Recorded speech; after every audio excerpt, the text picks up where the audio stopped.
Laura, the name my husband Ethan once uttered with a gentleness that enveloped my soul each dawn, his tone gentle as morning light, assuring me I was his complete universe. During peaceful evenings, he'd whisper it against my ear, his breath heated, making me believe nothing could harm us. But this evening, my name cut through the shadows in a manner that destroyed that fantasy, not with affection, but with an icy, strange hostility that rendered me speechless. I awakened in the depths of night, the space next to me frigid and vacant. Ethan had vanished. My initial assumption was harmless. Perhaps he was in the restroom or downstairs fetching water. I turned over, prepared to drift back to slumber, when a subtle noise broke the quiet. A hushed, intentional murmur, cutting through the tranquility of our house. My heart hammered as I straightened, every sense alert. It was Ethan's voice, cautious, measured, emanating from somewhere along the corridor. Then phrases that chilled my soul. She still doesn't suspect anything. My breathing halted as though an unseen grip had seized my throat, forcing out the oxygen, that persistent uneasiness I had suppressed. The way Ethan would quickly secure his phone when I appeared, the unclear explanations about extended work hours. It returned like a crushing wave of uncertainty and terror overwhelming me. My hands shook as I crept from bed, my naked feet touching the frozen wooden surface, each movement intensifying the fear accumulating in my belly. I pursued the whispers to his home office door, where a thin beam of illumination seeped through the opening. Pressing myself against the barrier, I contained my breath, struggling to catch more, my heartbeat a thunderous rhythm in my head. "Yeah, I've already transferred it," Ethan stated, his voice hushed, calculated like a hunter pursuing quarry. "It's proceeding as intended, nearly finished." My throat contracted until I could scarcely gulp. "Transferred? What? Nearly finished with what?" My heart beat so violently I worried he'd detect it. Then footsteps. Terror rushed through me, and I rushed back to bed, drawing the blankets over myself just as the bedroom door squeaked open. Ethan entered, moving with the comfort of someone who hadn't just been scheming in the darkness. I closed my eyes, compelling my breathing to remain steady, feigning sleep, though my thoughts roared with inquiries. The mattress sagged as he settled beside me, his regular breaths a harsh mockery of the turmoil ripping through me. He was concealing something dark, and it concerned me entirely. The following morning, while Ethan slumbered, I slipped into the kitchen, my phone quaking in my grasp. I'd never given much consideration to our financial matters. Ethan always managed the expenses, investments, and savings, and I trusted him completely. But today that confidence felt like a strangling rope. I accessed the banking application, my eyes examining the transactions, each figure a pierce to my soul. $500, $1,000, $200, $750, $2,000, all taken over the previous year, 3 months. Not enormous amounts, but sufficient to declare that something was horribly amiss. I gripped the kitchen surface, my knuckles pale and attempting to stabilize the panic scratching at my chest. These weren't for expenses or investments. The money had simply disappeared, evaporating into an emptiness I couldn't fathom. Checking the bank account this early, Ethan's voice cut through my contemplations. I pivoted to see him resting against the entrance, massaging his neck with a drowsy grin that didn't touch his eyes. But when his look shifted to my phone, a hint of strain crossed his features, brief but unmistakable.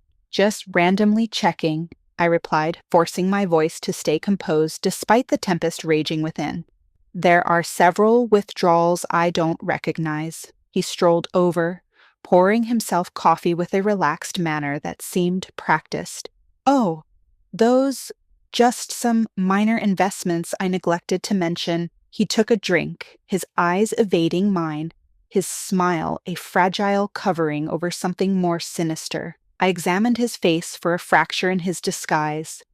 But Ethan was an expert at deception, his appeal a tool I'd once succumbed to. I nodded, pretending to believe his falsehood, but a fresh feeling stirred within me, not merely doubt, but a frightening certainty that he was betraying me in ways I couldn't yet understand. That evening, I observed him like a predator. He was messaging constantly, always positioning his phone screen down as though protecting a secret. He'd venture outside to accept calls, his voice muted, filled with urgency he didn't want me to detect. Then my opportunity arrived. Ethan rose, declaring he was going to bathe and did something he'd never done previously. He left his phone on the surface unprotected. My heart accelerated, but I compelled myself to remain composed, counting the moments until I was certain he was gone. I grasped the phone, my hands shaking as the display brightened with a fresh message. "Send her Iliamaro message. Just make sure she stays in the dark." Almost done. My hold tightened, my pulse halting for an instant. Iliamaro? Who was that? And what did almost done signify? A frigid dread flooded over me, penetrating my bones as I placed the phone down. The sound of the shower, a distant buzz. Ethan wasn't merely hiding something. He was conspiring against me, and his scheme was nearly complete. I returned the phone to its position, my hands trembling as if I'd handled something toxic. The words blazed in my mind. Just make sure she stays in the dark. My husband, the man I'd promised to love eternally, was orchestrating a betrayal that threatened to destroy my existence. I steadied my breathing, the water still flowing in the bathroom. I had moments to act, to shield myself before he returned, before his plan could strengthen its hold. The next morning, Ethan behaved as though the world hadn't shifted beneath my feet. He placed a cup of coffee before me, his smile warm but empty, a performance I now saw through. "How's work progressing?" he inquired, his concern dripping with falseness, each word a reminder of his deceit. I forced a faint smile, my heart heavy with the burden of what I knew. "Fine," I said, my voice barely audible, every fiber of my being urging me to confront him. But I restrained myself, knowing I needed to be strategic. "Laura," he said, placing his phone face down as always, "I think we should restructure our finances somewhat, just as a safeguard. You never know what life might present." My eyes narrowed, but I kept my voice steady, concealing the fury building inside. "What do you mean?" "We should consolidate our assets," he said smoothly, each word carefully selected like a chess piece in a game I hadn't realized we were playing.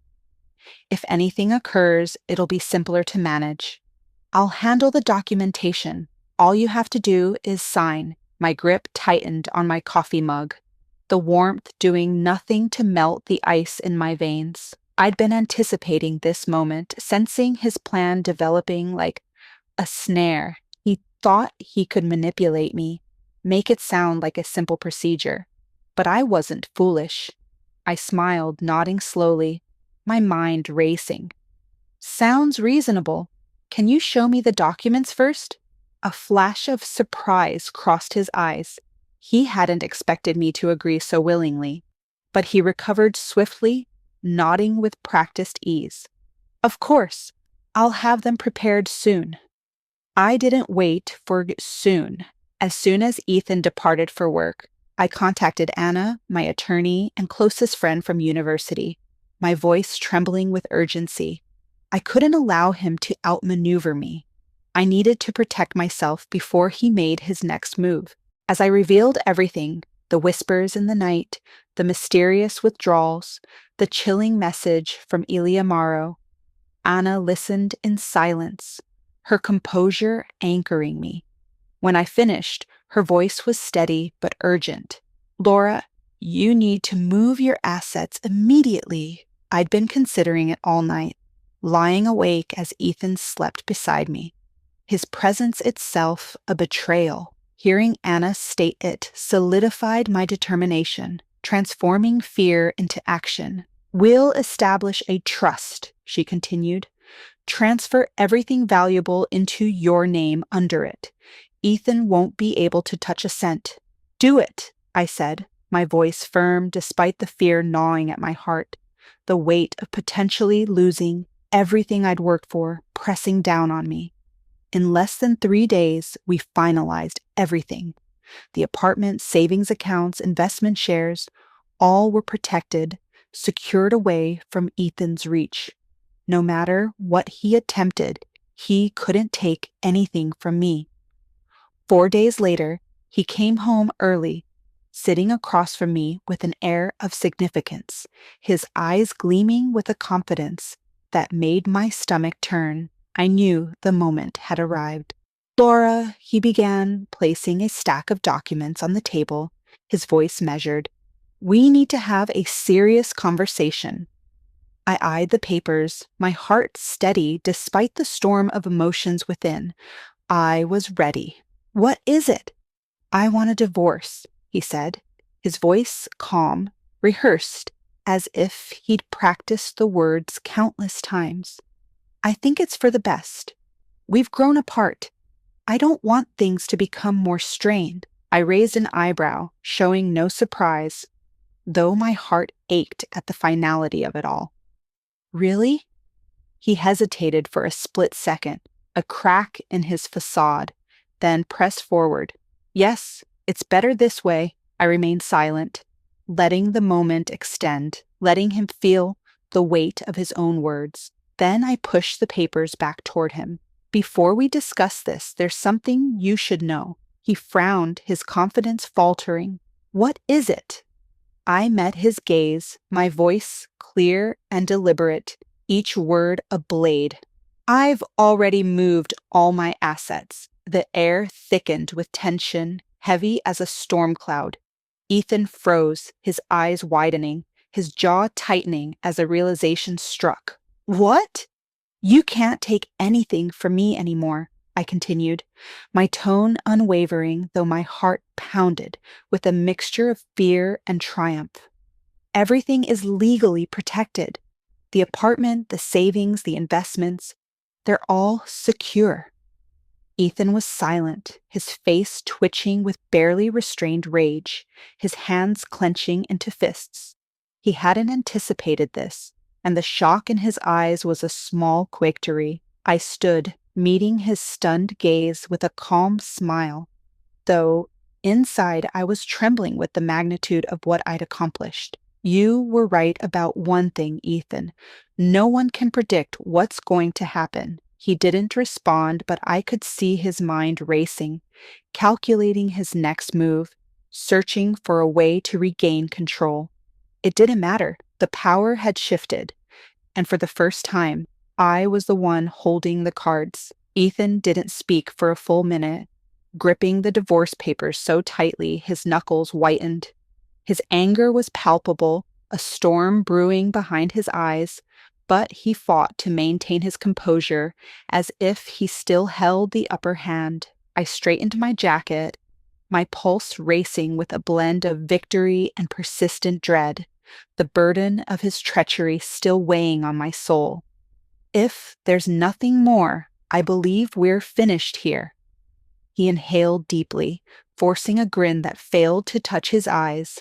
A hunter, trapped but still menacing. We'll meet in court, Laura, he declared, his tone hushed and keen, slicing like steel.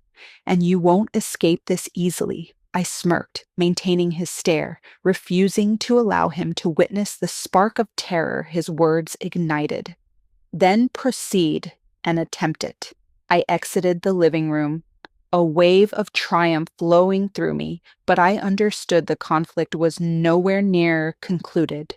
3 days afterward, a heavy envelope came from Ethan's attorney, a formal divorce petition demanding half of all possessions, including my apartment, 50% of our shared accounts, and even monthly support, claiming I'd compelled him to abandon his career for our union. I chuckled bitterly, the boldness of his fabrications cutting more deeply than I anticipated. Ethan had never sacrificed anything. I had shouldered the financial burden of our existence together, investing my heart and spirit into our mutual aspirations while he plotted behind my back.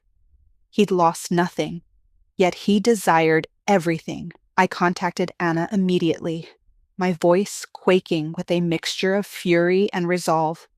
"We've got a situation," I said, browsing through the pile of papers, each request a fresh injury. She chuckled quietly, her composure a lifeline. "Let me guess, Ethan's not surrendering?"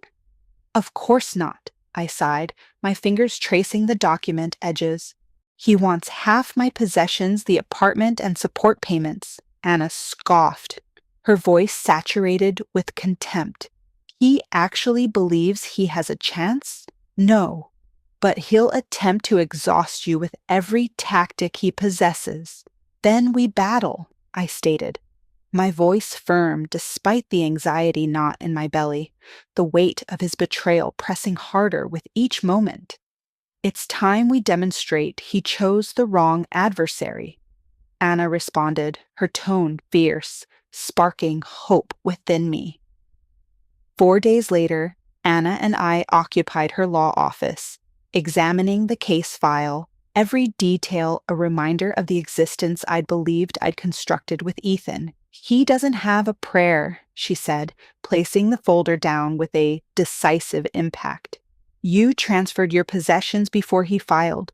Legally, he has no right, and the support demand? He has no basis. Your income was always the primary one." I exhaled, relief mixing with the unrest that had become my perpetual companion. Then my phone vibrated, the screen illuminating with a message from an unknown contact. "Be careful, Laura. Ethan doesn't follow the rules." A chill coursed through me, my heart accelerating as I gazed at the words, but I dismissed the fear aside. I couldn't allow it to distract me. 3 days later, something changed at work. Colleagues gave me peculiar glances, their murmurs following me like phantoms. I thought I was imagining it, my nerves worn from sleepless nights, until my assistant Rachel entered my office, her expression tense with concern. "There's something you must see," she said, positioning a printed page on my desk. It was a post on an anonymous platform, a CFO embezzling company funds to conceal money from her spouse during a divorce. "Can someone investigate this?" Below, dozens of responses, one frighteningly precise. "I know who it is, Laura." My name exposed for the world to witness, distorted into a falsehood that could demolish everything I'd labored for. Rage blazed in my chest, intense and relentless. "Ethan's responsible for this," I said coldly, my voice steady despite the tempest inside. Rachel nodded, her eyes filled with worry. "No question. If this spreads, it could destroy your reputation." I inhaled deeply, compelling composure, though my hands shook with fury. I couldn't let Ethan demolish my career, the one thing I constructed with my own power. "I need to see Anna now," I said, seizing my phone, determination overwhelming the fear. "We're not allowing him to escape with this." That evening, I met Anna and revealed the latest betrayal, my voice trembling with a mixture of anger and pain. She frowned, her eyes narrowing. "He's attempting character destruction. He wants you to lose control and make an error." "I won't," I said, my voice firm though my heart ached with the weight of Ethan's relentless assaults. What's the strategy? Anna's eyes gleamed with determination. First, we send a cease and desist notice. If he spreads one more falsehood, we sue for defamation and intentional harm to your reputation. I felt a spark of hope, a flame igniting within me, consuming the fear. Ethan thought he could shatter me with lies, but he was mistaken. I nodded, my jaw fixed. Let's proceed.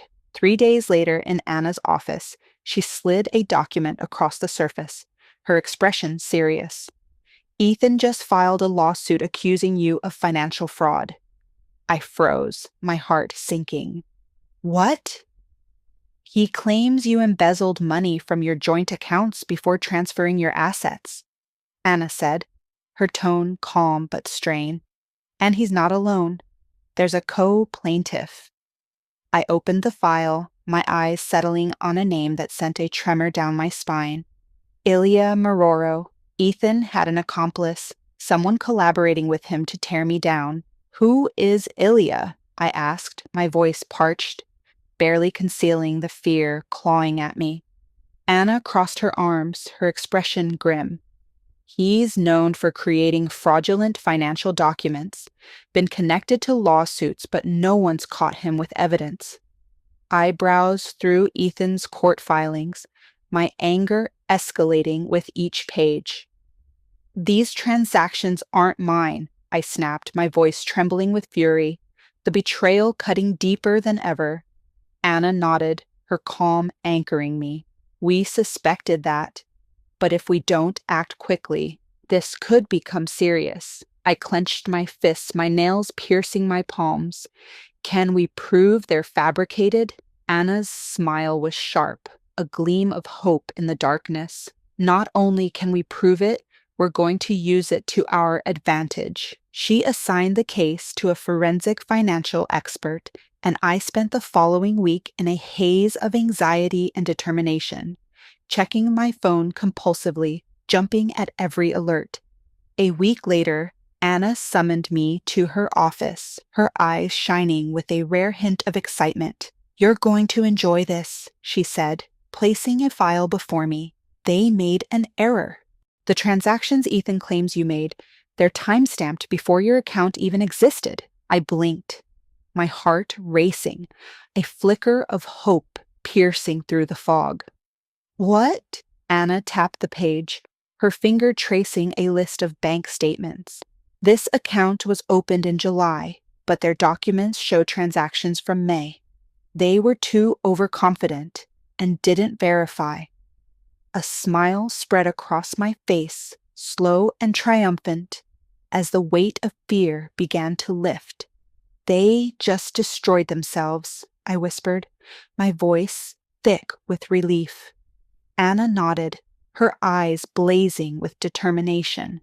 We're not just dismissing this. We're suing them for defamation and presenting forged evidence.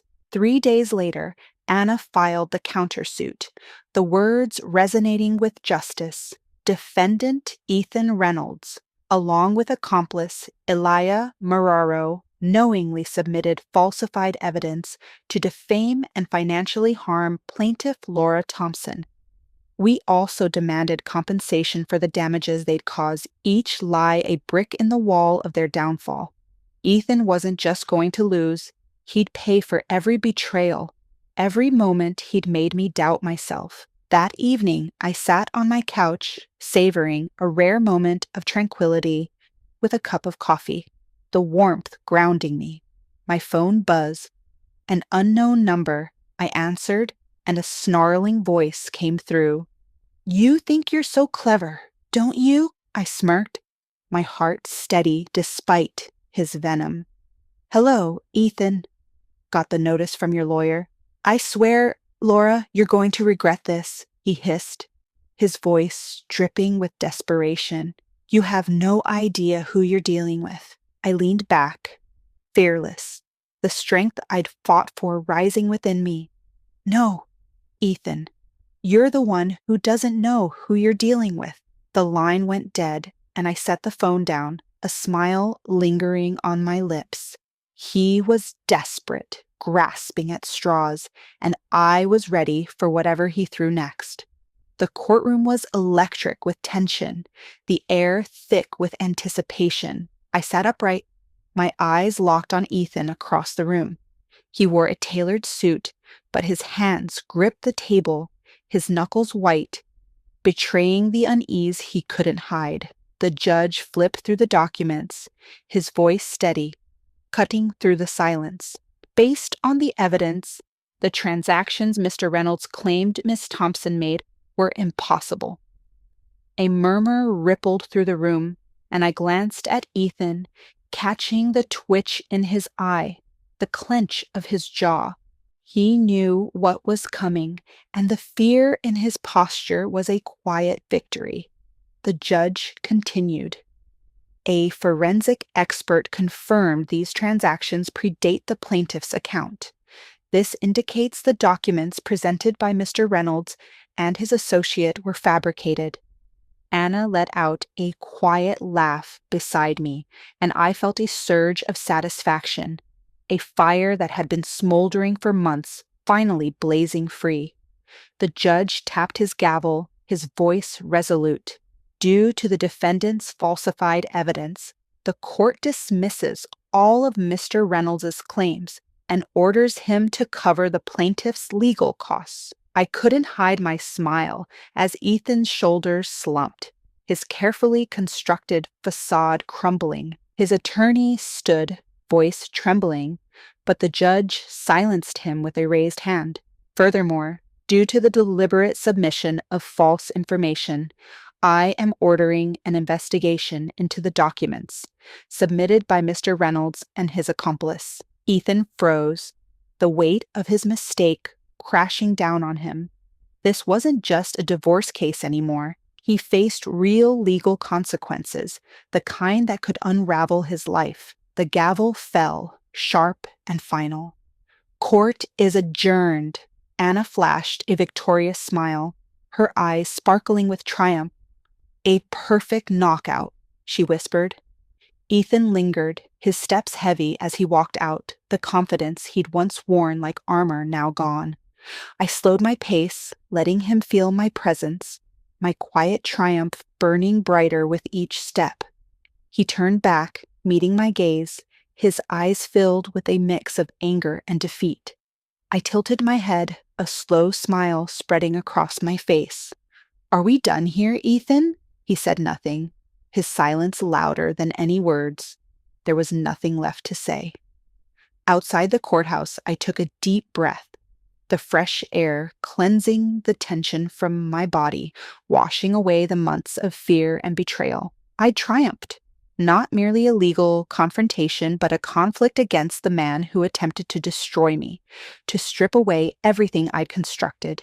A week later, Ethan's attorney tried to negotiate to avoid the criminal investigation, their desperation evident. We refused. He brought this upon himself, and I had no intention of allowing him to evade the repercussions of his deeds. 2 weeks afterward, rumors spread like flames. Ethan's colleagues discussed his failed plot, his attempt to exploit the law for personal benefit. His company dismissed him, his standing in the finance industry destroyed like crystal. He sold his cherished sports car to cover legal expenses, and his luxury apartment went on sale, a symbol of the existence he'd lost. Everything he attempted to steal from me, he ended up forfeiting himself, each loss evidence of his own pride. I sat in my apartment one evening, enjoying a glass of wine, the city's sparkling lights extending before me, my phone illuminated with a message from Anna. "Congratulations, Laura, he's completely collapsed." I smiled, placing the phone down, the burden of recent months lifting from my shoulders. I felt lighter than I had in years. The wounds of betrayal remained, but no longer controlled me. The silence of my apartment was a refuge, a space free from Ethan's manipulative messages, his late-night calls filled with threats. For the first time in months, I could breathe without fear constricting my chest, without the perpetual anxiety of what he might attempt next. Victory hadn't been simple. It had required every bit of my strength, every fragment of courage. But it was mine completely. Ethan had lost everything while I retained what was rightfully mine, emerging stronger than I'd ever been. That night, Anna insisted we celebrate, her voice bright with pride. At an upscale restaurant, my closest friends assembled, their laughter a healing balm to my spirit. As I entered, applause erupted, warm and sincere, a reminder of the people who'd supported me through the darkness. Anna raised her glass, her eyes gleaming. To Laura, who taught us never to underestimate an intelligent woman with a strategy, I laughed, clinking my glass against hers, the wine rich with the flavor of victory, its smoothness contrasting the bitterness of the past. Beatrice tilted her head, her eyes warm with compassion.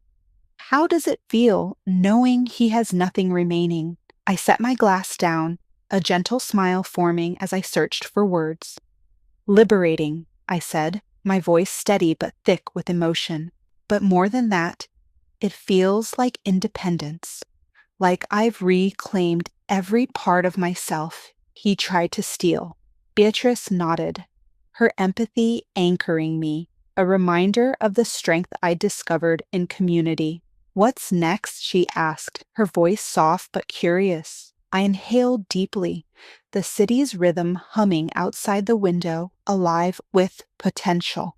Enjoying life, I said, a smile emerging, and never allowing anyone to have that kind of control over me again. Glasses rose in agreement, cheers echoing through the room, a celebration of not just my victory, but the resilience that had carried me through. After the celebration, I walked alone along the avenue, my heels clicking softly on the stone pavement. Chicago glowed under the night sky, its golden lights reflecting off the streets, creating a dreamy radiance that felt like a promise. A cool October breeze touched my skin, crisp and refreshing, and I pulled my coat tighter, not from cold, but to savor every second of this freedom, this moment of being completely my own.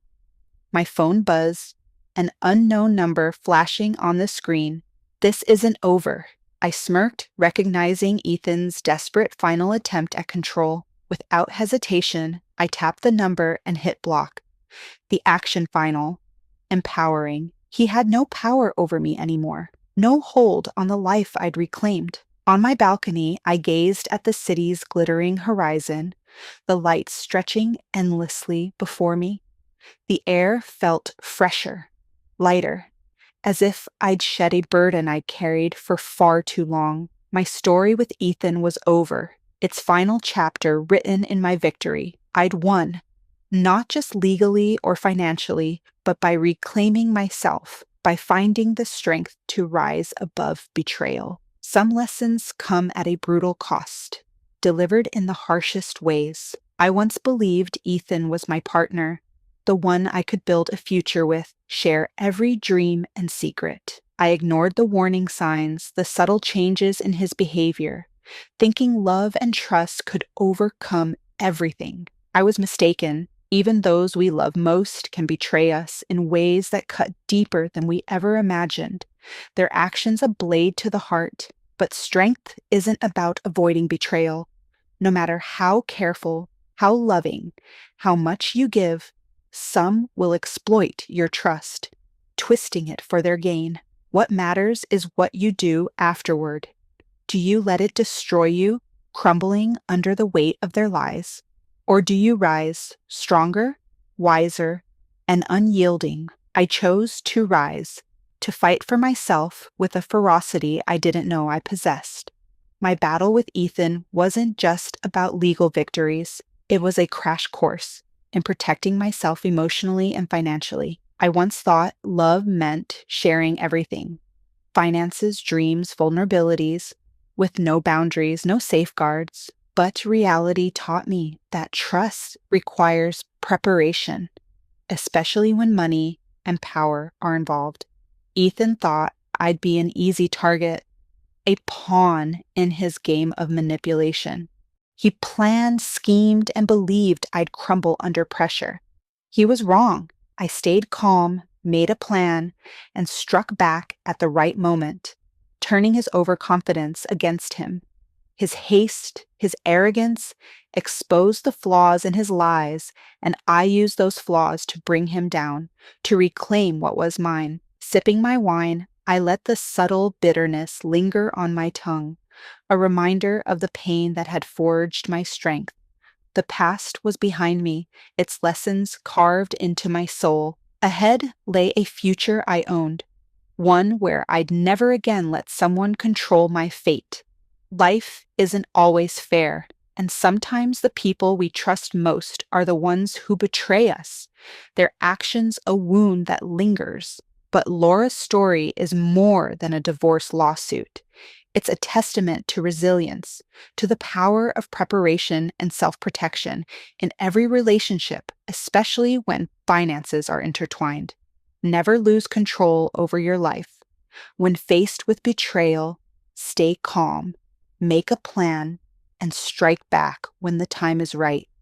The greatest victory isn't revenge, it's reclaiming yourself, standing tall in the face of those who tried to tear you down. What do you think of Laura's journey through betrayal and triumph? Share your thoughts in the comments and follow for more inspiring stories of strength, resilience, and the unbreakable human spirit.